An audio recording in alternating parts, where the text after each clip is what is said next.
Good afternoon. तो कल के जो प्रश्न किए गए थे कैसे लगे? लग रहा था कि आपके काम आ सकता है। हाँ, रिपीट किए हैं तो याद है कि नहीं, चेक किया जाएगा। हाँ, चलिए लास्ट में देखा जाएगा। अभी हम लोग चलते हैं नेक्स्ट प्रश्नों पे, आगे आने वाले प्रश्नों को, और अपने समय का उपयोग करते हुए देखते हैं कि इसमें कितने प्रश्न हम कर पाते हैं। ठीक है, तो चलिए आज का पहला प्रश्न, ठीक है, राष्ट्रपति को शपथ कौन दिलाता है? Wrong answer.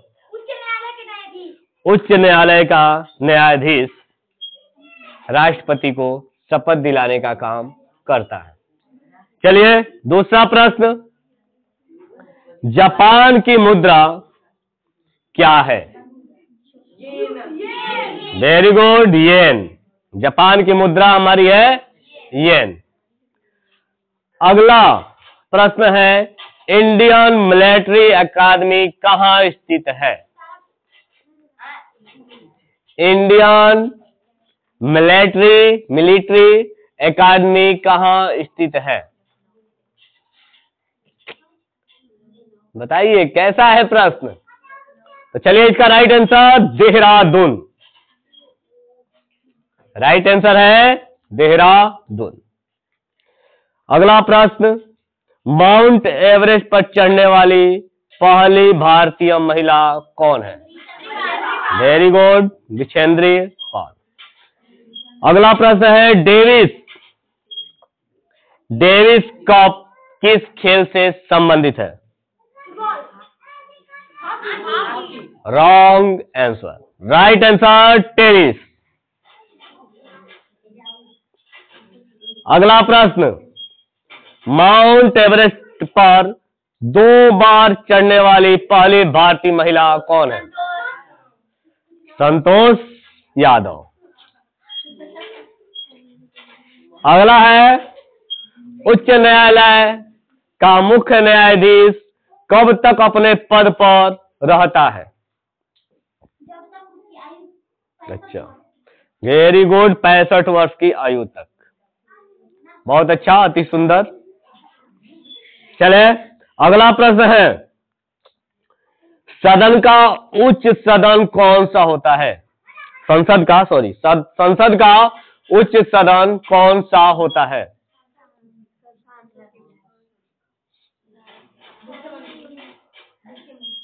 अच्छा, संसद जानते हो? संसद जो हमारा जो भारतीय संसद है ना, उसमें 2 सदन होते हैं, एक उच्च सदन होता है, एक निम्न सदन होता है। तो हमने पूछा कि उच्च सदन कौन सा होता है। चलिए तो इसके राइट आंसर जानते हैं, राज्यसभा। ठीक है, अगला है प्रश्न, लेखक से पूछता है, याद रखिएगा, पंचतंत्र का लेखक कौन है? Very good, Vishnu Sharma. अगला प्रश्न है, सन 1954 में हुआ भारत चीन समझौता किस नाम से जाना जाता है? 1954 में जो भारत चीन समझौता हुआ था, किस नाम से जाना जाता है? चलिए इसका राइट आंसर है पंचशील समझौता। पंचशील समझौता। अगला प्रश्न है, सन 2010 में फुटबॉल विश्व कप किस देश ने जीता था?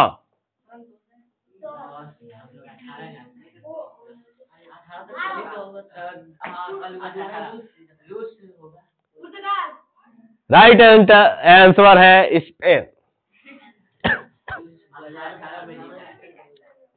चले आगे, अगला प्रश्न है, राष्ट्रीय सुरक्षा अकादमी कहां स्थित है?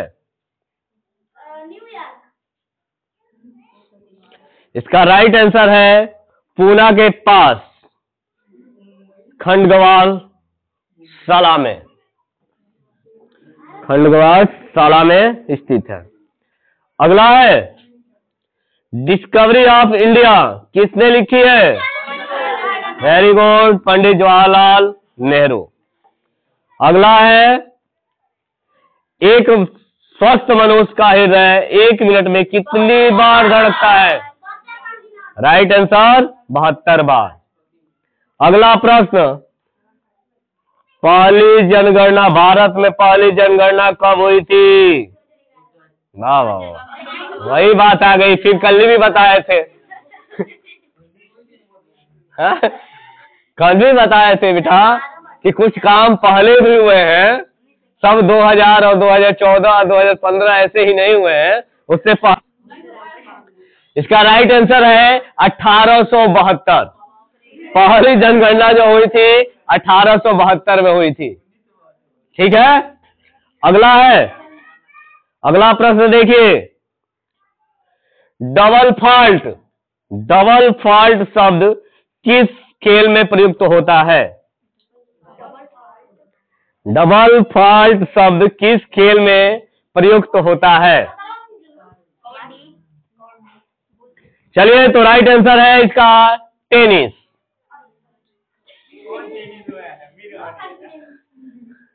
चलिए आगे, अगला प्रश्न देखते हैं आज का। चले, ये एकदम बड़ी जरूरत होती है आप लोगों के लिए, भारतीय सैनिक स्कूलों के लिए। अखिल भारतीय सैनिक स्कूल में जो बच्चे पेपर देने वाले हैं उनके लिए बहुत ही इंपॉर्टेंट प्रश्न आगे रखा जा रहा है। वो प्रश्न है, भारतीय थल सेना के पहले भारतीय सेनाध्यक्ष कौन थे?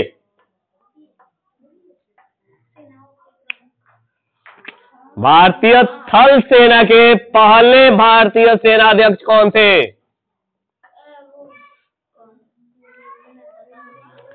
चले इसके राइट आंसर पे, राइट आंसर है जनरल KM करियप्पा।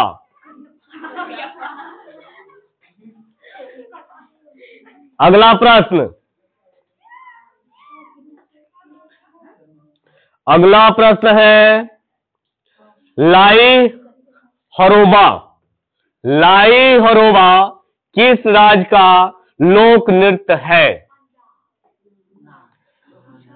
लाई हरोबा बड़ी ही फेमस है अभी, जो लगभग 1 सालों से चल रहा है।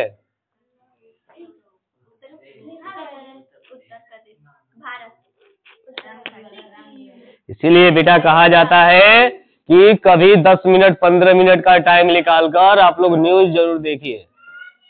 और ये है आपका भारत का एक स्टेट मणिपुर। यह ऐसा हादसा था जो बड़ी ही शर्मसार करने वाला था। किसी महिला को नंगे घुमाया गया था। अब समझ जाओ कि हमारे स्वतंत्र भारत में अगर ऐसी भी घटनाएं हो रही हैं तो कितनी शर्मसार करने वाली घटना है। और मानव की जो हम लोग हैं, सोच क्या है। अगर किसी आम व्यक्ति के घर में, हमारे या आपके घर में अगर ऐसी घटना हो जाए तो क्या आप चुप रह पाएंगे? तो कैसे व्यक्ति चुप रहे किसी भी समुदाय के साथ अगर ऐसा हुआ है तो? क्या ये आज के स्वतंत्र भारत में ऐसी घटना होनी चाहिए? तो इसका मुख्य कारण है बेटा शिक्षा व्यवस्था। जो हमारी शिक्षा व्यवस्था है वो आज भी नहीं सुधरी है। आज भी हमारे शिक्षक उसी जातिवादिता के तहत अपने बच्चों को या आने वाले विद्यार्थियों को शिक्षा दे रहे हैं। वो तो सौभाग्य है हम लोगों का कि हमारे शिक्षक वैसे नहीं मिले, और मिले भी तो उनकी चल नहीं पाई।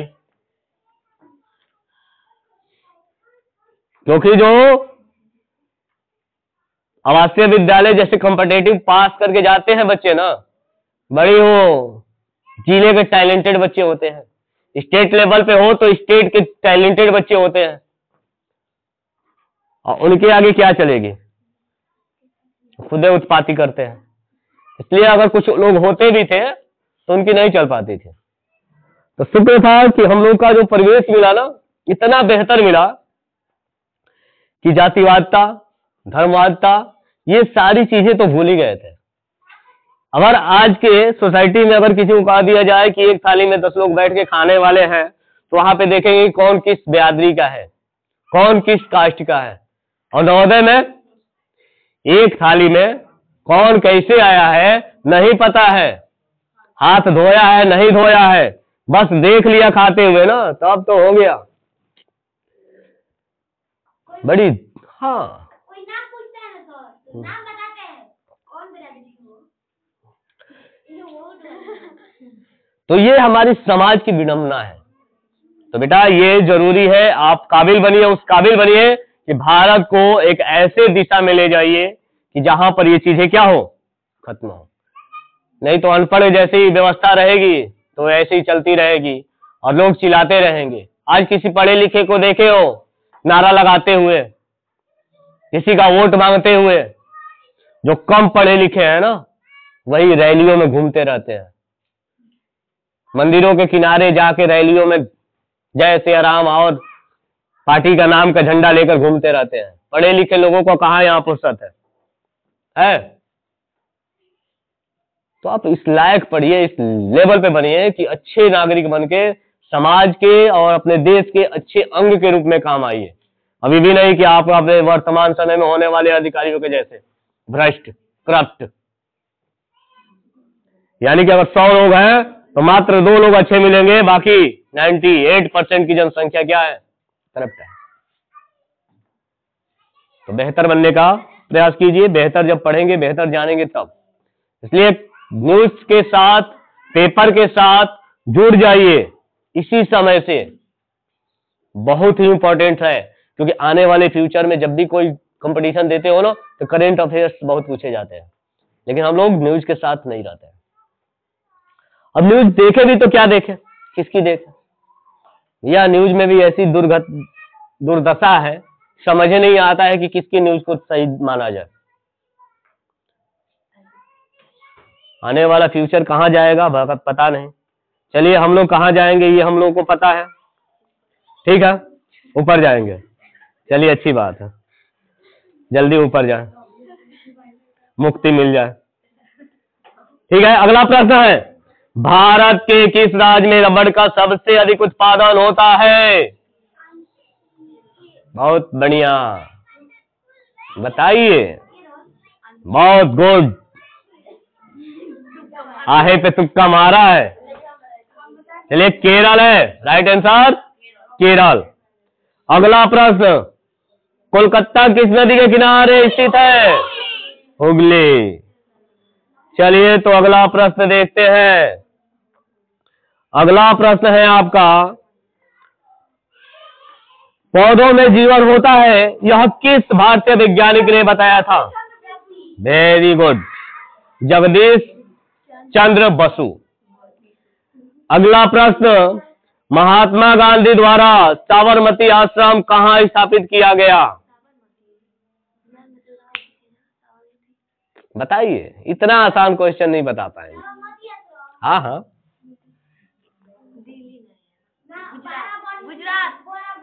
गुजरात में कहाँ?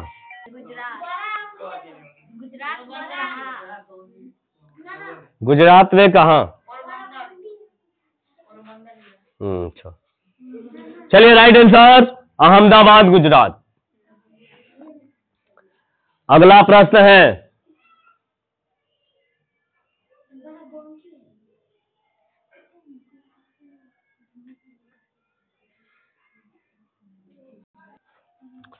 अगला प्रश्न, मनुष्य के शरीर में कितने गुणसूत्र होते हैं? मनुष्य के शरीर में कितने गुणसूत्र होते हैं? गलत, राइट आंसर 23 जोड़े, यानी कि 46। ठीक है, आप जब 5 क्लास में पढ़े होंगे प्रजनन चैप्टर, उसमें आपको बताया गया होगा। ठीक है, आगे देखिए। अगला प्रश्न है, चंद्र ग्रहण कब लगता है?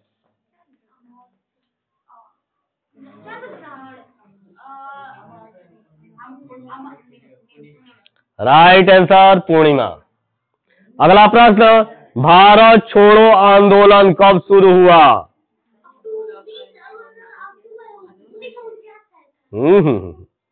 भारत छोड़ो आंदोलन कब शुरू हुआ? 1945 में देश आजाद हो गया था, 1949 में इसका आंदोलन शुरू हुआ।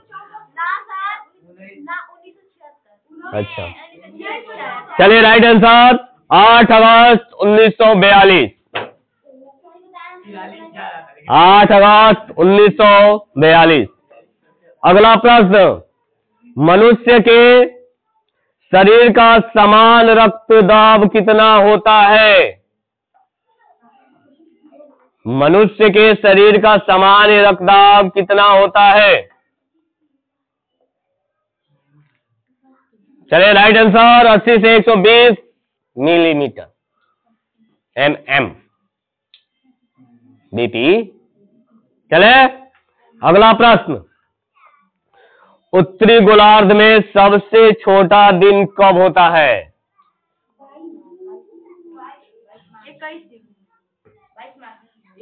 राइट आंसर 22 दिसंबर। अगला प्रश्न, रामचरितमानस किसने लिखी? Very good, Tulsidas. अगला प्रश्न, प्रथम एशियाई खेल कब और कहां आयोजित किया गया?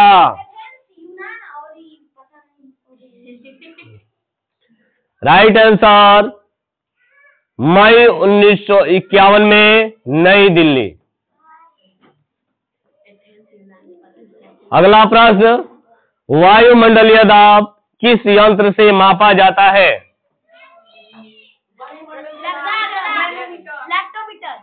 लैक्टोमीटर से वायुमंडलीय दाब नापेंगे। चलिए राइट आंसर बैरोमीटर। अगला प्रश्न,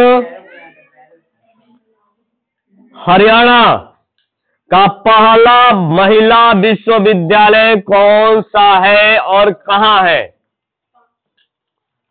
हरियाणा का पहला महिला विश्वविद्यालय कौन सा है और कहां है?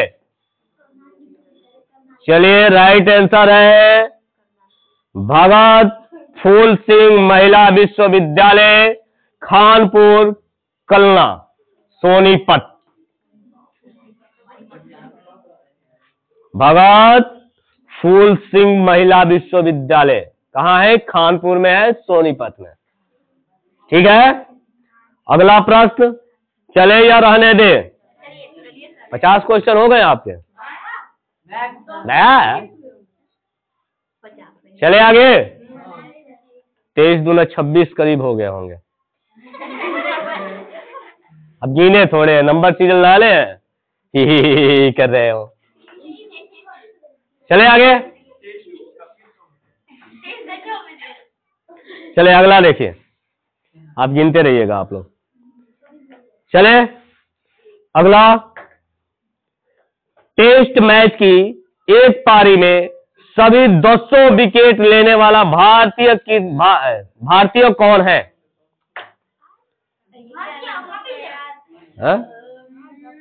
टेस्ट मैचों की एक पारी में सभी 200 विकेट लेने वाला भारतीय कौन है? Right answer Kapil Dev.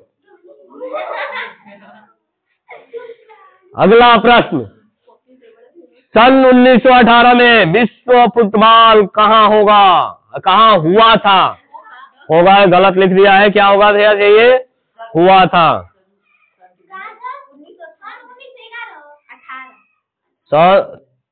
2018 में।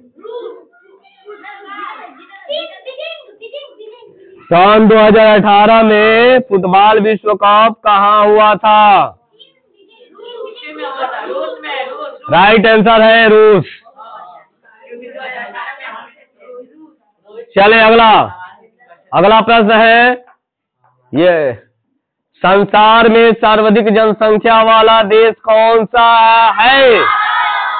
तो भैया यहाँ चीन दे दिया है, लेकिन जान लेना है कि हमारा भारत क्या किया, चीन को भी पीछे कर दिया। किसमें? तकनीकी मामला में नहीं, लेकिन जनसंख्या मामला में तो पीछे किया। चलो कोई तो किसी मामले में तो चीन को पीछे किया।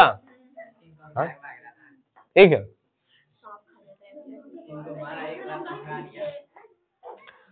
अब ये है कि अगर हमारी जनसंख्या तो बढ़ गई, लेकिन हमारी शिक्षा व्यवस्था चीन से पीछे, तकनीकी व्यवस्था चीन से पीछे, अर्थव्यवस्था भी चीन से पीछे है। क्योंकि चीन का कौन सा ऐसा प्रोडक्ट है कि जो अन्य देशों में नहीं बिकता है? क्या आप भारत में उसका उपयोग नहीं करते हैं? करते हैं। लेकिन आप भारत, हमारा भारत कहां तक अपने प्रोडक्टों को दे पा रहा है? तो बताओ। तो जरूरत है शिक्षा को मजबूत करने की, और इसमें सभी नेताओं को चाहिए कि थोड़ा सा, हम कभी नहीं चाहेंगे, इसलिए आने वाले युवा जो आपके कंधे पे जो देश का भविष्य है, आपको समझना होगा कि आपको अपने सोच को उस तरीके से पाते हैं। वो किसमें फंसे हुए हैं? मंदिर मस्जिद, जातिवादता में, अमीरी गरीबी में, जीने खाने कमाने में। तो बेटा बढ़िया से पढ़ो कि आप अपने देश का नाम आगे बढ़ा सकें। अन्यथा यही होगा कि जैसे हमारे पूर्वज चल रहे हैं, हमारी आने वाली पीढ़ी भी वैसे ही समाप्त हो जाएगी। आज वर्तमान में देखो, क्या भारत की स्थिति किसी तरीके से लग रही है कि एक खंड अखंड भारत बन सकता है? असंभव। Very good. लेकिन आने वाले भविष्य की अगर अच्छी शिक्षा व्यवस्था को डेवलप कर दिया जाए, शिक्षा व्यवस्था अच्छी हो जाए, तो आने वाला भारत भी क्या कहेगा? जो हमारे कौन सोच के गए थे और जिसने करके दिखाया था, कौन किसे कहते हैं? जिसको आपको प्रश्न में दिया गया था। अच्छा, भीमराव अंबेडकर के बारे में पूछा गया था। सरदार वल्लभ भाई पटेल ने जब भारत का विभाजन हुआ था, भारत को एक स्वतंत्र भारत के अपना राष्ट्र बनाया गया, तो उस समय अखंड भारत जोड़ने का काम, भारत को टुकड़े टुकड़े में जिसने राष्ट्र से जनपद से उनको जोड़ने का काम किया था, इसलिए उनको कहा जाता है लौह पुरुष। ऐसे ही किसी को कोई उपाधि नहीं मिल जाती। सरदार की उपाधि तो इसलिए था कि वो पंजाब के रहने वाले, गुजरात के रहने वाले थे। वो तो पंजाब के नहीं रहने वाले थे, गुजरात के ही रहने वाले थे। लेकिन जो उनकी जो ताकत थी वो एक सरदार की जैसी थी। बड़ी ताकतवर होते हैं वो सब, हिम्मती, हिम्मत करेजा वाले। इसलिए देखो बॉर्डर पे ना अधिकतर पंजाबी सैनिक को देखोगे। एक पिक्चर आई थी बॉर्डर, बहुत पहले, जो जिसकी अभी शायद बॉर्डर 2 आने वाली है। उस पिक्चर को देखने के बाद ना शरीर में सही के बताए ना तो जोश आ जाता है। इच्छा करता है कि हमको भी बॉर्डर पे क्या मिल जाए, मौका मिल जाए, लेकिन दुर्भाग्य नहीं मिल पाया। तो आप सैनिक स्कूल के लिए तैयार हो रहे हैं, तो अधिकतर रूप से कहां जाएंगे आप? डिफेंस की तरफ जाएंगे। हाँ, कौन सा एक्टर का था? Film actor. इतना फिल्म देखते तो एक्टर का नाम बता देते, और आपके सिलेबस में एक्टर तो पूछेगा नहीं, इसलिए एक्टर को जानने और ना जानने से कोई मतलब है नहीं। ठीक है, चलिए आगे चलते हैं। हाँ, निरहुआ 2 आगे चले ना। तो चलिए अगला प्रश्न, सर्वग्राही रक्त समूह कौन सा है? ग्राही है, सबसे ले सकता है लेकिन दे नहीं सकता। Very good, A B. ओ तो भैया ऐसा है कि ओ दे देगा सबको, लेकिन लेगा ओ से। वो दानी है, सर्वदानी कहा जाता है। हाँ, चलो जब जरूरत पड़ेगी तो हम मांग लेंगे। हमारा भी ओ पॉजिटिव है। 3 साल में हम 6 महीना पे एक बार रक्तदान करते हैं। अभी 2 बार हम तो कर चुके हैं, अभी पिछले बार, अभी तो एक बार और सोच रहे हैं कि एक बार और रक्तदान कर दें। हाँ क्या चीज? पैसा नहीं लगता है, रक्तदान करने से बहुत ज्यादा फायदा होता है।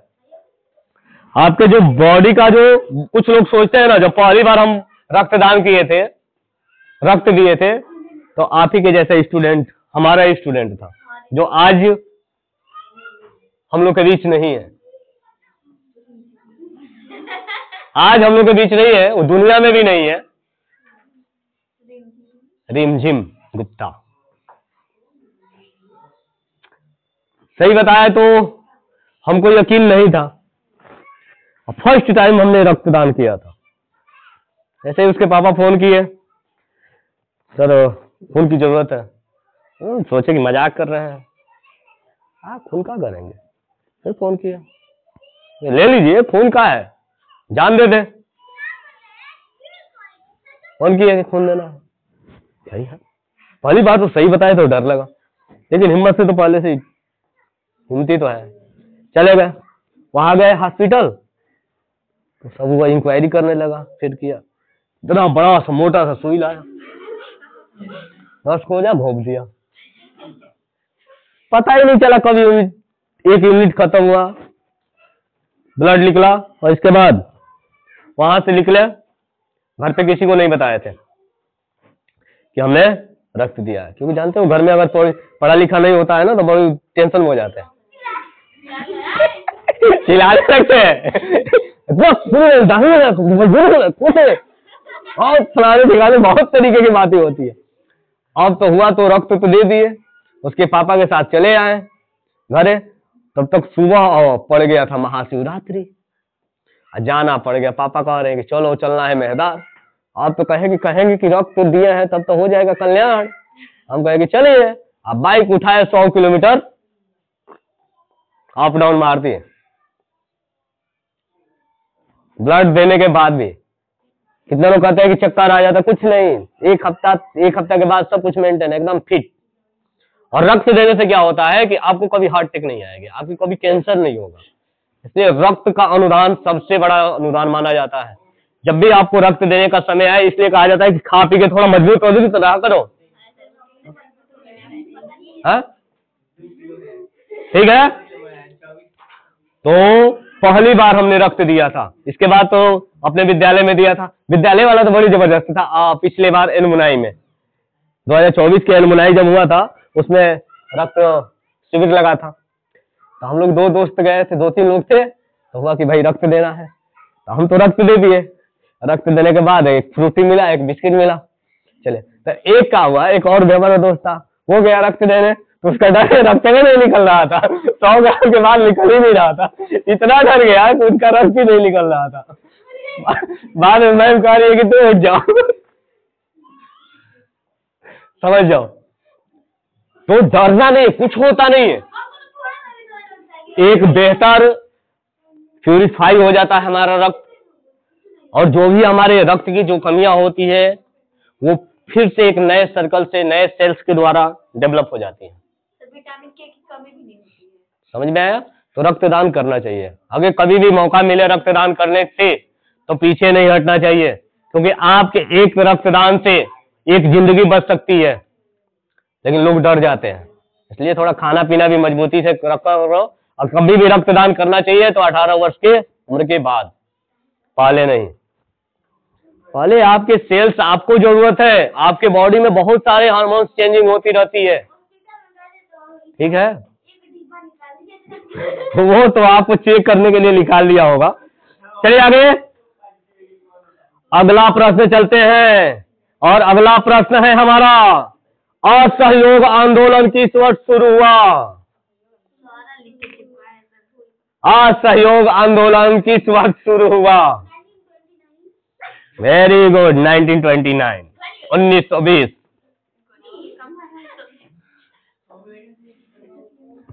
1920 में। चले आगे, अगला प्रश्न है,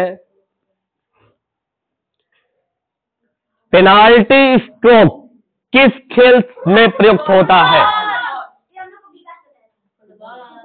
रॉन्ग, राइट आंसर हॉकी।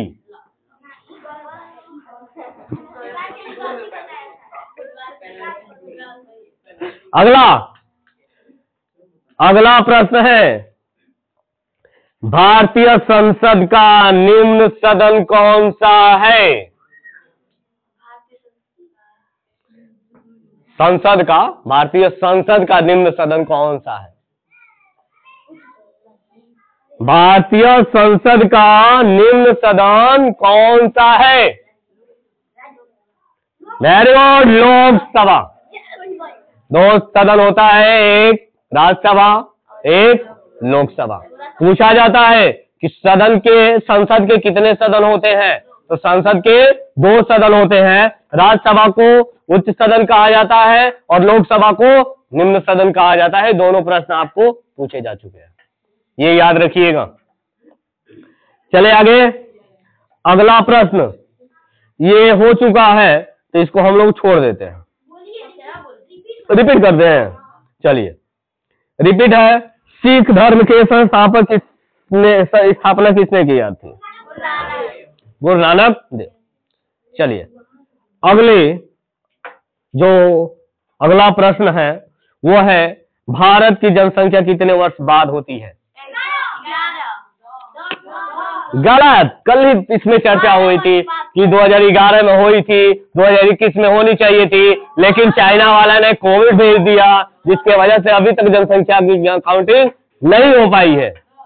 10 वर्षों की अंतराल पर क्या होती है? चले, अगला प्रश्न है, मेघदूत किसकी रचना है? Very good, Kalidas. मेघदूत किसकी रचना है? कालिदास की। अगला प्रश्न, भारत की स्वतंत्रता के समय ब्रिटेन का प्रधानमंत्री कौन था? कह रहा है कि भारत की स्वतंत्रता के समय ब्रिटेन का प्रधानमंत्री कौन था?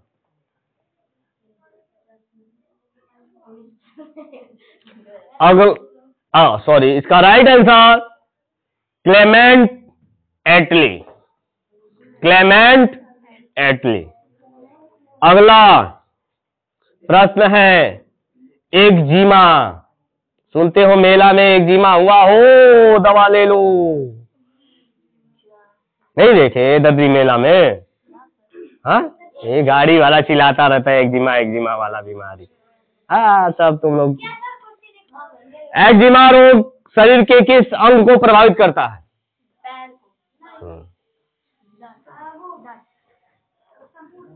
हाँ, राइट आंसर त्वचा। राइट आंसर त्वचा। तो चलिए, अगला प्रश्न है,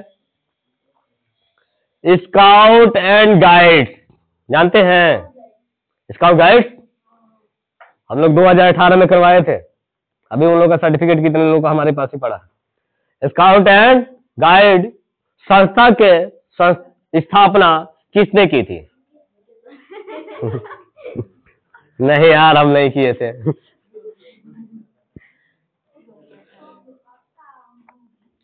चले, इसके राइट आंसर जानते हैं, रॉबर्ट बार्डेन पावेल। इसका सीधे आंसर क्या आता है? पावेल ने किया था। इसने वार्डेन पावेल ने किया था, रॉबर्ट वार्डेन पावेल। चले, अब सोच लो कि शिक्षा व्यवस्था कहाँ की बेहतर है? हमारे भारत के कितने खोजकर्ता हैं? कितने आप नामों को सही से याद कर पाते हैं? अभी आप ही सुन लो। चले, अगला प्रश्न है, संसार का सबसे बड़ा महासागर कौन सा है? राइट आंसर प्रशांत महासागर। क्यों? क्योंकि हमारा भारत कहाँ है? किसमें फंसा हुआ है? देवी देवताओं को ढूंढ रहा। कहाँ है? बढ़िया।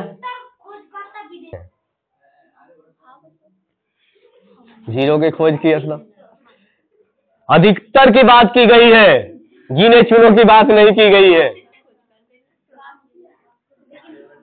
तो शिक्षा व्यवस्था ऐसी होनी चाहिए कि आप आविष्कारक बन सकें। अगर आप ईश्वर का भरोसा बैठे रहेंगे तो कुछ हासिल होने वाला है तो बताएं। अगर किसी को लगता है कि ईश्वर आकर हमको सब कुछ उपलब्ध करा सकता है तो आपको पढ़ने की कोई जरूरत नहीं है। आप क्या करें? घर में जाएं, एक मंदिर की स्थापना करें और खूब बढ़िया से पूजा पाठ करें, सरस्वती जी को बुलाएं और कहे हे सरस्वती मैया हमको तो इतना ज्ञान दे दो, इतना ज्ञान दे दो कि हम सरस्वती जी के बुला लो ना, इतना ज्ञान दे दो, इतना ज्ञान दे दो कि भारत का जो सर्वश्रेष्ठ नौकरियां हो, सर्वश्रेष्ठ पद हो, वहां जाकर हम विराजमान हो जाए। क्या ये पॉसिबल है? धन अगर कमाना हो, आराम से खूब बढ़िया से वो मंदिर बनाओ, खूब लक्ष्मी जी का पूजा करो, इतना पूजा करो, इतना पूजा करो कि लक्ष्मी जी आए या तुम्हारा घर पैसा से भर दे। किसी का सुने हो तो बताना। आप बदल सकते हो किससे? ये सारी चीजों को बदल सकते हो, वो है आप अपने कर्म से। तो इसलिए गीता में कहा गया है कर्म ही पूजा है, और मंदिर मंदिर घूमने से बढ़िया है मम्मी पापा की सेवा करो। समझ में आया? नहीं तो मंदिर मंदिर कुछ भी घूमने से कुछ फायदा होने वाला नहीं है। तो आज वर्तमान में देखो क्या हो रहा है शहरों में, वृद्धाश्रम खुल गया है। समझ में आया? आज तो शुक्र है कि हम लोग गांव वाले हैं और गांव में ऐसी स्थिति नहीं है, लेकिन गांव में भी ऐसी स्थिति है, वृद्धाश्रम की नहीं है, लेकिन शादी होने के बाद क्या हो जाता है, एक चूल्हा से दो चूल्हा हो जाता है। हाँ तो आएगा धीरे धीरे, वृद्धाश्रम भी खुलेंगे, शिक्षा व्यवस्था जैसी जाएगी। यहाँ संजोग मनाओ ना, अच्छी बात है। ईश्वर करे कि तुम उस लायक हो, उतने पद पे जाओ, उतने पैसे वाला हो कि कुछ वृद्ध लोगों की सेवा कर पाओ। ये जो भाव है बहुत ही बेहतर है। आपको इस लायक बनना चाहिए कि आप किसी आवश्यकतामंद की आवश्यकता की पूर्ति कर पाए। चलिए अगला प्रश्न। चलिए, पेनाल्टी किक किस खेल से संबंधित है? इसका राइट आंसर है फुटबॉल। चलिए अगला है, रणजी ट्रॉफी का संबंध किस खेल से है? Right answer cricket. चलिए अगला प्रश्न, अगले प्रश्न की तरफ चलते हैं। थक गए हो? रहने दे, हाँ ये रहने देते हैं। चलो नहीं थके हो तो चलो अगला प्रश्न देखते हैं। कह रहा है ज्ञानपीठ पुरस्कार किस क्षेत्र से संबंधित है? ज्ञानपीठ पुरस्कार किस क्षेत्र से संबंधित है? चलो राइट आंसर है साहित्य। किससे संबंधित है? साहित्य से। अगला प्रश्न, भारत का सर्वोच्च खेल पुरस्कार कौन सा है? भारत का सर्वोच्च खेल पुरस्कार कौन सा है? चलिए राइट आंसर है राजीव गांधी खेल रत्न पुरस्कार। और ये हमारे भारत के ऐसे प्रधानमंत्री थे जिनके बदौलत आज अगर हम कंप्यूटर के मामले में यहां तक पहुंचे हैं तो इन्हीं का देन है। आज अगर हमारे पास एक बेहतर संस्था के रूप में नवोदय है तो इन्हीं का देन है, जिसके कारण कम से कम हर साल 50,000 से अधिक विद्यार्थी फ्री ऑफ कॉस्ट बेहतर एजुकेशन के साथ बाहर आते हैं। उसमें से एक हम भी हैं और उसी के लिए तैयार किया जा रहा है कि आने वाले उस परिवार का हिस्सा आप भी हो। जैसे पढ़ाए हुए कम से कम 10 बच्चे के करीब 7-8 बच्चे तो नवोदय में हैं, तो खुशी होती है कि लाइफ में अब कुछ हो या ना हो, कम से कम ये संतुष्टि होगी कि हमने जिस शिक्षा व्यवस्था को लिया उस शिक्षा व्यवस्था में कुछ अपने समाज के व्यक्तियों को, लोगों को, उनके परिवार के सदस्यों को भेज दिया। ये गर्व होता है हमें अपने आप पे, खुशी होती है कि चलो हमने अपने लाइफ में इतने कम समय के लाइफ में इतना बढ़िया काम किया। इसलिए हमें टेंशन नहीं रहता कि हमें जॉब चाहिए, जॉब नहीं करना है।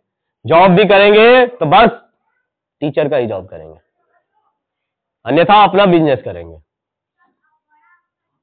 अन्यथा कोई भी जॉब के बारे में हम नहीं सोचते हैं। अब कितने लोगों के माइंड में था कि यार रिसर्च का यूपीपी तो आया है, यूपीपी में हो जाएगा, घंटा हो जाएगा, तैयारी किया नहीं घंटा हो जाएगा, तो यूपीपी के बारे में सोचे ही नहीं। बस एक ही टारगेट है, हमें शिक्षक के रूप में ही रहना है। अब यही जो वैल्यू है कि गवर्नमेंट शिक्षक के रूप में जाएंगे कि प्राइवेट शिक्षक के रूप में जाएंगे, तो लग तो नहीं रहा है कि प्राइवेट शिक्षक के रूप में ज्यादा दिन टिक पाएंगे, क्योंकि स्थिति कुछ ऐसी ही है। तो रूट बदलना पड़ेगा किसके तरफ? गवर्नमेंट शिक्षक की तरफ, अन्यथा ऑनलाइन प्लेटफॉर्म जो अभी उपयोग किया जा रहा है। इसके अलावा हमारे समाज के ऐसे लोग नहीं रह गए हैं जिसे कहा जाए कि नहीं सपोर्टेड है। तो जिस उद्देश्य से लेकर आए थे वो उद्देश्य धीरे धीरे टूटता जा रहा है, हिम्मत भी नहीं हो पा रही है कि अब उसी स्थिति में लेकर चला जाए।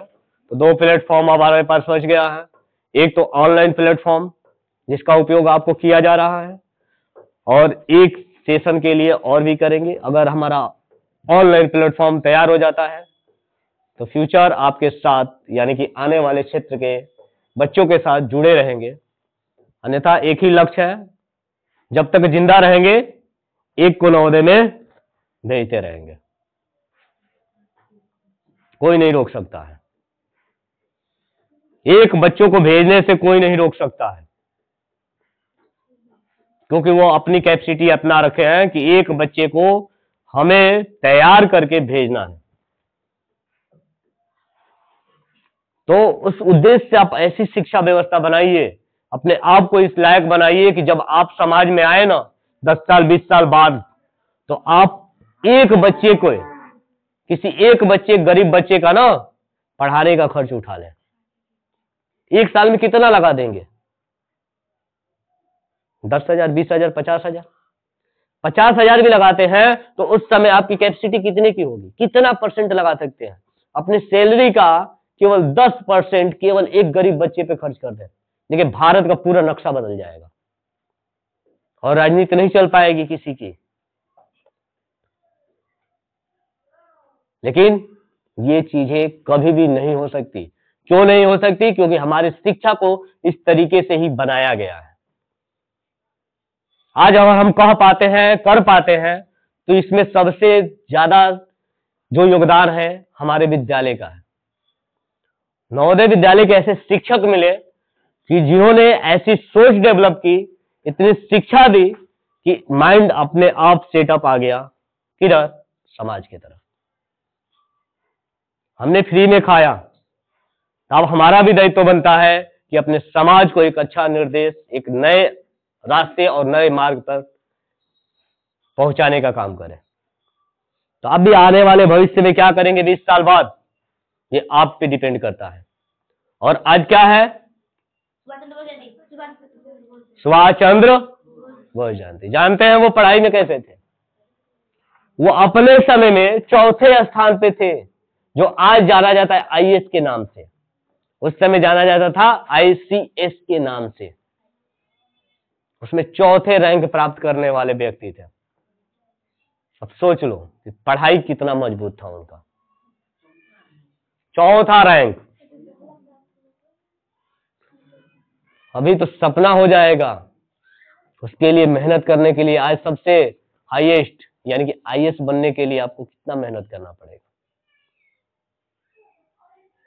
तो एक रास्ता अपनाइए, क्योंकि फ्यूचर आप एक बड़े अधिकारी बनकर आए और आप अपने समाज के लोगों के हित में आए या ना आए, कुछ फर्क नहीं पड़ेगा। लेकिन अगर मान लीजिए सपोजली यहाँ के सभी बच्चे हैं, यहाँ पे कोई IAS बन के आता है 20 साल बाद, तो बताओ हल्ला होगा कि नहीं? अरे यार बलिया जनपद का ये व्यक्ति, इनका लड़का IAS है, जिला कलेक्टर है, कोई काम पड़ेगा तुम्हें? मतलब कितना नाम होगा। तुम पीढ़ी को बदल दिए। तुम्हारा एक प्रयास, तुम्हारा एक छोटा सा प्रयास, ये 10 साल का समय तुम्हारे पीढ़ी को बदल देगा, आने वाले 7 पीढ़ियों तक याद रखेगी। तो क्यों ना कुछ बेहतर काम किया जाए, जिससे क्या हो, पूरे जाने के बाद भी हमारा नाम फैला रहे। जैसे हमारे महापुरुषों को देखो, क्या किए वो, उन समय भी तो माँ बाप वैसे ही होंगे, रोक टोक तो हो ही रही होगी, ये नहीं करना है, नहीं करना है, सबके घर में होता है। कोई काम करने जाओ तो खींचने वाले बाहर से ज्यादा परिवार वाले होते हैं, उस समय भी हो रहा होगा। लेकिन उन्होंने क्या किया, एक लक्ष्य बनाया। किन्हीं लोगों के परिवार साथ दिया, किन्हीं लोगों का परिवार साथ नहीं दिया, और आज उस महापुरुष के कारण ही हम इतने स्वतंत्र हैं, इस तरीके के व्यवस्थाओं से मिल रही है, ले रहे हैं। लेकिन आज की जो मानसिकता है, क्या हमें स्वतंत्र रख रही है? एक बार सोच के देखिएगा। तो बेटा अपनी पढ़ाई को सबसे बड़ा श्रेष्ठ बनाओ, इतना श्रेष्ठ बनाओ, क्योंकि अगर कोई दुनिया में सबसे ज्यादा तुम्हारा हितकर है तो हमारी क्या है, शिक्षा है। तुम जितना ज्यादा पढ़ोगे, अता उम्र लोग पढ़ते हैं, सीखने की कोई उम्र नहीं होती है। हम भी आपसे सीख रहे हैं और आप हमसे सीख रहे हैं। समझ में आया? ये सबसे बेहतर है शिक्षक का लाइफ, कि यही एक व्यक्ति है जो ताउम्र सीखता है। शिक्षक के अलावा देख लो, तुम भविष्य के इंजीनियर बन गए, कभी पढ़ोगे? हो गई तुम्हारी पढ़ाई, डॉक्टर बनकर पढ़ोगे। लेकिन शिक्षक क्या करता है? जीवन भर पढ़ता है। क्यों? क्योंकि उसको देश का निर्माण करना है, और पूरे देश का निर्माता होता है एक शिक्षक। तो जब भी शिक्षक बनने का इच्छा करे ना, तो बेहतर शिक्षक बनना और समाज के जो विडंबनाएं हैं उनको निकाल देना बाहर। ऐसी एक कहानी हमारे साथ हुई थी, बताए भी होंगे आप लोगों को।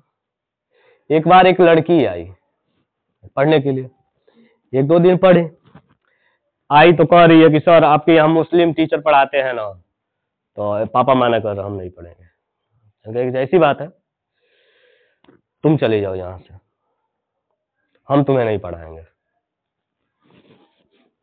नहीं पढ़ाएंगे, तुम्हारे अपने अभिभावक को भेज देना। क्योंकि जो व्यवस्थाएं है ना हमारे समाज में इस तरीके से घर कर बैठी है। अभी तो एक समुदाय को लेकर, छोटे छोटे बेरादरियों को लेकर अभी हम ही लोग हैं। कितने लोग जानते हैं? तो भैया वो ठीक है, जानते हैं कि भैया नवोदय से पढ़े हैं, चलो बढ़िया। लेकिन जितने लोग जान जाते हैं कि भैया एक तो ST है, एक SC है, तो उसके माइंड डाइवर्ट हो जाती है। यार ऐसे लोगों को हमने देखा है बेटा, इस बीच में हमने देखा है।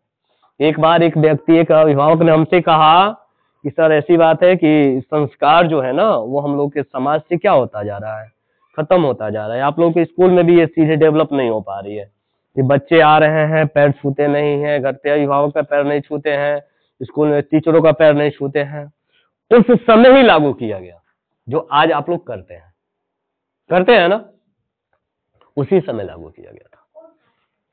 उसमें एक छतरी था, नाम नहीं रखेंगे क्योंकि नाम पहचान लेंगे, इसलिए नाम नहीं रखेंगे। जब पैर छूने आया ना तो एक को खींच के लेकर चला गया। तब तक एक टीचर ने हमको बता दिया, बुलाया, मारा डंडा, 2-4 डंडा लगाया। इसके बाद कहेंगे कोई भी अगर ऐसी हरकत करेगा, देखते हैं कौन पैर छू के नहीं जाता है और कौन घर से पैर छू के नहीं आता है, करके दिखा।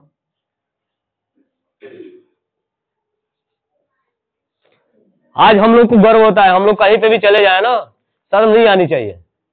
शिक्षक हो या आपसे बड़े हैं, कभी भी आपको अगर पैर छूते हैं तो उनको खुशी होती है, क्योंकि हमारी सभ्यता है।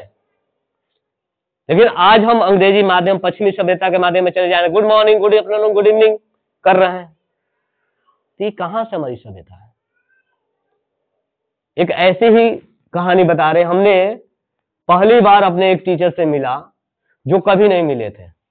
वो किसी और नवोदय के थे, ठीक है, आपके पढ़ाई के बीच में ही हमने मिला था 2018 में। तो वो किसी और नवोदय के थे, कभी नहीं मिले थे, न कभी देखे थे। हम अपने टीचर से कहा कि हमें ऐसी जरूरत है, उन्होंने उनका नंबर दिया, हम उनसे बात किए और जहां बताए वहां चले गए। ठीक, गए और जाकर हमने देखा, जैसे ही वो आए, अब आते ही हम लोग की आदत थी 7 सालों से झुकने की, टीचर आते ही पैर पे गिर जाना, और जैसे ही पैर पे स्पर्श किए, उन्होंने एक शब्द कहा, यही है नवोदय की क्वालिटी, तुम पकड़ा गए कि तुम नवोदय वाले हो। हमने कहा कि सर कैसे? जो अभी काम किए ना, वो केवल नवोदय वाला ही कर सकता है। और वाकई में हमने देखा, क्यों? क्योंकि एक घटना और भी घटी थी, जब हम विद्या ज्ञान से अपने भतीजी को लेकर आ रहे थे, ठीक है, उसी समय एक बच्चा नवोदय का, गाजियाबाद नोएडा नवोदय से वो बच्चा आया स्टेशन पे, ठीक है। विद्या ज्ञान के बच्चे में हमने देखा कि वो अभिभावक, हम लोग जो भी खड़े थे, दोस्त मित्र जो भी बच्चे थे अपने, और अभिभावक भी 3-4 लोग थे, तो विद्या ज्ञान के किसी बच्चे ने किसी अभिभावक का चरण स्पर्श नहीं किया। और नवोदय वाला जैसे स्टेशन पे आया और देखा कि ये लोग हमारे पास, हमारे दोस्त मित्र के पास खड़े हैं, सबका चरण स्पर्श किया, तुरंत पकड़ा गया। बताओ दोनों में कौन सी क्वालिटी बेहतर लगी? आपके एनुअल फंक्शन में भी किए गए थे, उस समय तो आपके सारे बच्चे के स्कूल के बच्चे थे, विद्या ज्ञान वाला भी था, सैनिक वाला भी था, नवोदय वाला भी था। किसने माइक को पकड़ा? नवोदय वाला ही पकड़ा। कहा जाता है कि क्या है, अनुशासनहीनता होती है, लेकिन इनमें कुट कुट के भरी होती है, कि जब जिस चीज को ठान ले ना, उसको हिला कबार के रख देंगे। तूफानी है, और इसीलिए इंडिया के सबसे ज्यादा क्षेत्रों में फैले हुए हैं। अभी वर्तमान में देखो, एक अनमुनाई मीट बनी थी इंदौर में, 7,000 लोग फिजिकल आए हैं। है कोई ऐसी संस्था जिसके विद्यार्थी फिजिकल इतने लोग मिल चुके हो? तो गर्व है, और आप परिवार के एक हिस्सा के रूप में आइए। अगर जो बच्चे सेलेक्ट होकर जाते हैं बेहतर है, नहीं तो अगर आप सैनिक स्कूल सेलेक्ट होकर जाते हैं तो उसको भी उस तरीके से बनाइए कि जब शिक्षित लोग एक साथ जुड़ेंगे ना, तब भी देश का परिवर्तन होगा। अशिक्षित के भरोसे नहीं चलेगा देश। देख लो तुम्हारे सामने, हम किसी का नाम नहीं लेंगे कि कौन पढ़ा है कौन नहीं लिखा है, लेकिन हमारी व्यवस्थाएं कैसी चल रही है, क्या चल रही है, नहीं चल रही है, किस तरीके की सोच डेवलप की गई है। पढ़े लिखे जो नेता हैं वो साइड रखे गए हैं। देख लो, पढ़े लिखे नेता है ना, अखिलेश यादव कहां से पढ़े हैं? सैनिक स्कूल। राहुल कहां से पढ़े हैं? राहुल गांधी विदेश से पढ़े हैं। केजरीवाल कहां से पढ़े हैं? IAS रह चुके हैं। अभी स्थिति क्या है पढ़े लिखे नेताओं की? देख लो अब कितने, हमारे देश कहां पे जा रहा है, इससे अनुमान लगा लो। हम लोग कहाँ जा रहे हैं? तो इसलिए बेटा जो बड़े बड़े इस आवासीय विद्यालय के जो स्टूडेंट है ना, अगर वो चाहे ना, वो किसी को छोड़ दो, केवल नवोदय वाले चाहे ना, नवोदय वाले तो बदल देंगे इस राजनीति को। लेकिन ये खुद के छूटे हुए हैं और उनको धीरे धीरे जोड़ने का प्रयास किया जा रहा है। अभी इस एनमुनाई में एक बात आई थी, एक टीचर ने एक गाना गाया था, है ना, उसमें हम थोड़ा सा हिंट कर दिए थे, है ना। अब गाना तो याद नहीं है, यही राम मंदिर पे ही गाना था कि दीप जलाएंगे, तो कुछ और ही गाए थे, कैसे क्या होगा वो स्पष्टली याद नहीं है। तो उसमें थोड़ा सा हमने हिंट कर दिया था कि जब नवोदय वाले आएंगे तभी ये दशा सुधारे जाएंगे। तो उसमें बात हुई थी, कितने लोगों ने ऑब्जेक्शन रखा कि क्या चाहते हो, कि भाई जब हर फील्ड में नवोदय वाले आगे हैं तो राजनीति में भी नवोदय को सामने से फेस करना पड़ेगा। और जिस दिन अभी तो पार्टी बनी हुई है, चल रही है नवोदय लोकतांत्रिक पार्टी के नाम से, और फेशियल अगर जिस दिन चैलेंज में अगर पूरे नवोदय वाले खड़े हो जाए एक सपोर्ट में, और जिस दिन उस सत्ता में आ गए, तो सबसे बड़ा जानते हो क्या होता है? क्लास की यूनिटी होती है। क्लास में क्या होता है? मान लो तुम्हारे में है या हमारे घर, हमारे मान लो हमारे बैच में 50 लोग हैं, कोई एक ऐसा है कि गृह मंत्री बन गया, ठीक है। अब वो जानता है कि अगर कोई गलत काम करेंगे ना तो 50 लोग जो है ना हमारे बचपन के, वो हमारे टंगरी खींच के बढ़िया कर देंगे। ऐसी घटना हुई थी एक जगह साउथ के साइड, कोई नवोदय बड़े अधिकारी पोस्ट पे थे, कुछ गलत निर्णय ले लिए थे, तुरंत उनके बैच वालों ने सबक सिखा दिया। उन लोगों का शब्दों का नवाजा जो होता है ना बहुत ही बेहतर होता है। जैसे हमारे ही बैच में कोई गलती करे या हम भी गलती करें तो हमको नवाजा जाएगा बहुत बढ़िया बढ़िया शब्दों से। हम मौका मिले तो लात बात सब गिरा देंगे, वो सब कोई नहीं कुछ रोक पाएगा। तो ये सबसे बड़ी यूनिटी है। एक आज बाहर होते हुए भी 12-13 साल या 25 साल बाहर होते हुए भी जब हम लोग एक साथ मिलते हैं ना, एक अजब सी फीलिंग आती है, समझ ही नहीं आता है। तो वैसी यूनिटी हर विद्यालय की होनी चाहिए, आपकी भी होनी चाहिए। आप जहां जिस विद्यालय में जाए उस यूनिटी को बना के रखें। चले, लंबी लेक्चर हो चुके हैं, कितना देर हो गया? रहने दे, क्या बताए? अरे पढ़ाई पे चलो यार, पढ़ाई पे चलो, वो सब तो कहानी होती रहेगी। तो चलिए अगला प्रश्न, अगला प्रश्न इधर था। राजीव गांधी के बारे में आया और राजीव गांधी ने हमको इतना अंदर तक लेकर चले गए तो हम भी भूल गए कि कितना समय चला गया। चलिए अगला प्रश्न, अगला प्रश्न है अर्जुन पुरस्कार किस वर्ष शुरू हुआ? अर्जुन पुरस्कार किस वर्ष शुरू हुआ था? राइट आंसर है 1961। याद रखिएगा 1961। अभी में वर्तमान में हमने देखा यूट्यूब पे कि एक ऐसे व्यक्ति को अर्जुन पुरस्कार दिया गया था जो व्हील चेयर पे आया था। तो उसका नाम आपको ढूंढ के लाना है, उस व्यक्ति का क्या नाम था जिसे अर्जुन पुरस्कार दिया गया है अभी तत्काल में राष्ट्रपति मुर्मू के द्वारा। अब हम क्या जानते हैं? चलिए अगला, सब हम ही बता देंगे तो आप क्या ढूंढेंगे? चलिए अगला, अगला प्रश्न है भारत की मानक समय रेखा कौन सी है? मानक समय रेखा 82.5 डिग्री पूर्वी देशांत रेखा जो इलाहाबाद से गुजरती है उसी को क्या कहा जाता है? मानक समय रेखा कहा जाता है।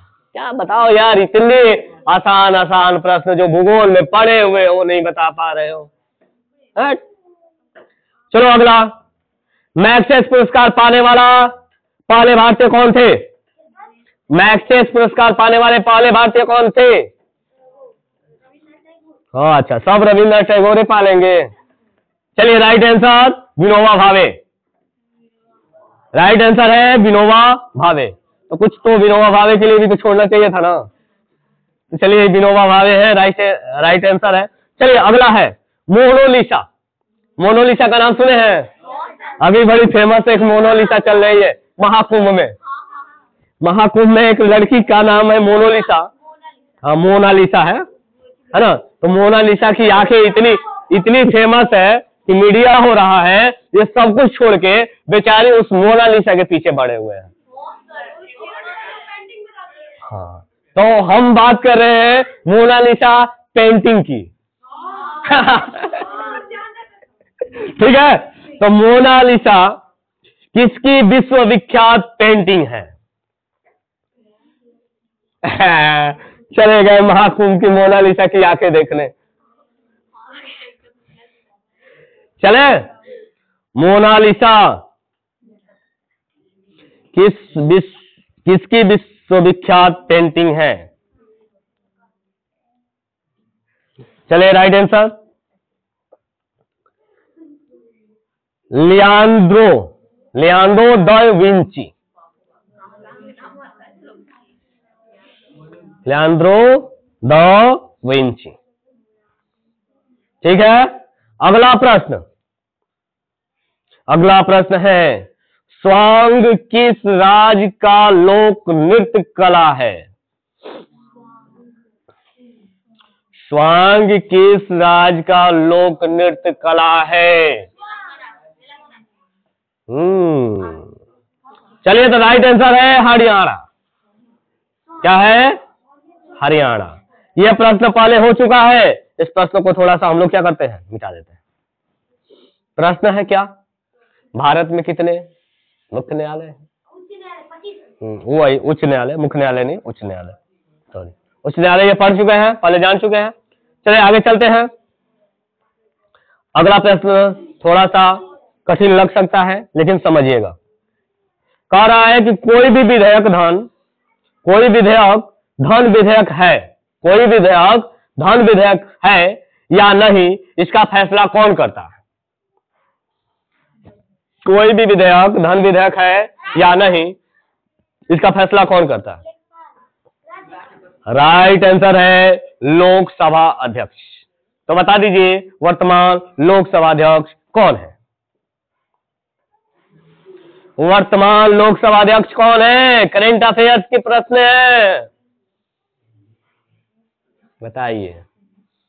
तो हम नहीं बताएंगे, आप ढूंढ के आएंगे। बहुत ही फेमस एक सीमेंट है, अब पता नहीं। अच्छा, कंपनी है वो, कंपनी। अच्छा, चलो जाने दो, आप ढूंढ के आना। ओम बिरला। चलिए, राइट आंसर है ओम बिरला। चलिए देखिए, अंतिम मुगल सम्राट कौन था? अंतिम मुगल सम्राट कौन था?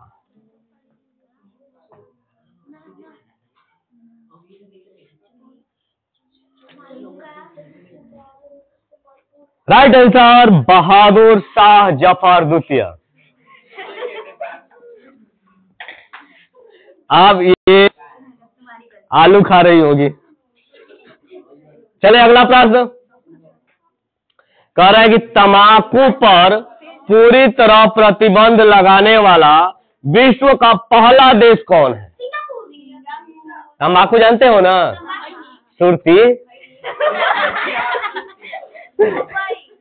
खाई नहीं, सुरती नहीं कहे, सुरती कहे। ठीक है, अब चिढ़ाओगे तो मारेंगे कि सही हो जाओगे। अगला बताइए कौन सा इसका राइट आंसर है? चलिए राइट आंसर बता देते हैं, भूटान। भूटान में अगर श्रुति लेते हुए ले पकड़ा गए ना, खैनी तंबाकू लेते हुए, तंबाकू लेते हुए पकड़ा गए ना, तो जेल में ले जाकर बैठा देंगे। समझ में आ गया? ये यूपी बिहार में तो भैया ना चले तो भीख मांगा मंगा लेते हैं, ऐसे ही रास्ते चलते हुए भी क्या कहेंगे, भैया। बिहार में छोड़ो, तुम्हारे यूपी में भी हो जाए।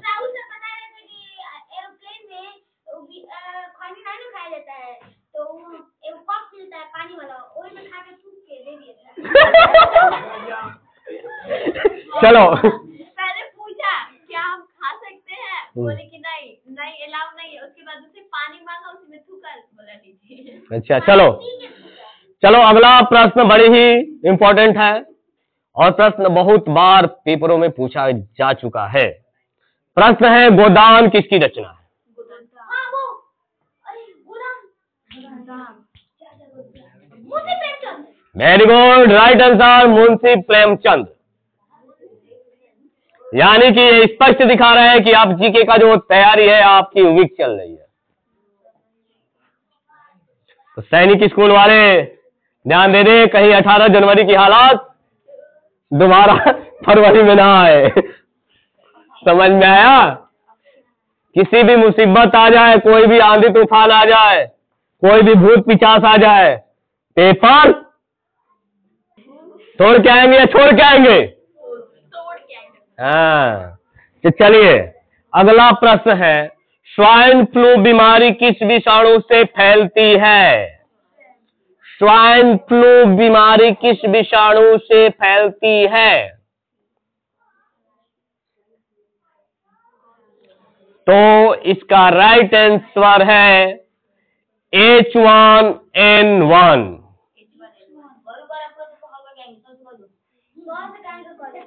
चलिए तो आज का अंतिम और लास्ट प्रश्न है, राष्ट्रीय मतदाता दिवस कब मनाया जाता है? 23 मार्च। जनवरी के है। राइट आंसर है 25 जनवरी। गुड, इसी के साथ बाय बाय, टाटा। फिर मिलेंगे कल अगले क्लास में अगले नए प्रश्नों के साथ। तब तक के लिए जय हिंद, जय भारत और जय अपना रक्त रक्त में बसा हुआ